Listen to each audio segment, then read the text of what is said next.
Ένας γέρος κριτικός προχωρά αργά. Στα χέρια του κρατεί ένα παλιό μαντίλι. Τσίδα.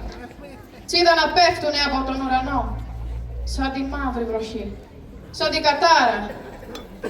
Και η Κρήτη, η περήφανη Κρήτη, στάθηκε ορθή. Δεν είχαμε όπλα.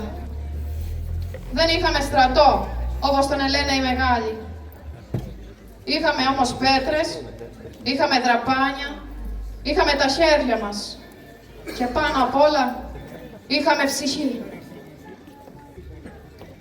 Θυμούμαι τη μάνα μου να μου λέει «Μη φοβηθείς, παιδί μου, η λευτεριά θέλει αίμα». Κι εγώ έτρεμα. Όχι από φόβο, από θυμό. Γιατί είδα το χωριό μου να καίγεται. Είδα παιδιά να κρύβονται στις αγκαλιές νεκρό μανάδο. Είδα τη γη να ανοίγει από τις βόμβες. Μα είδα και κάτι της άλλο. Είδα γέρους να πολεμούνε σαν τα λιοντάρια.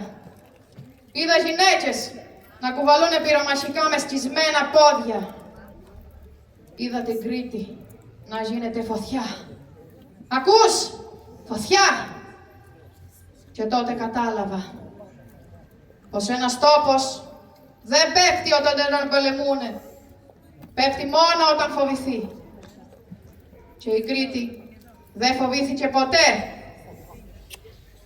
Μα το βράδυ, όταν σώπασαν τα όπλα, μετρήσαμε τις απουσίες. Ένα μαντίλι για κάθε παλικάρι, ένα δάκρυ για κάθε σπίτι. Μια σιωπή που ακόμη στοιχιώνει τα βουνά.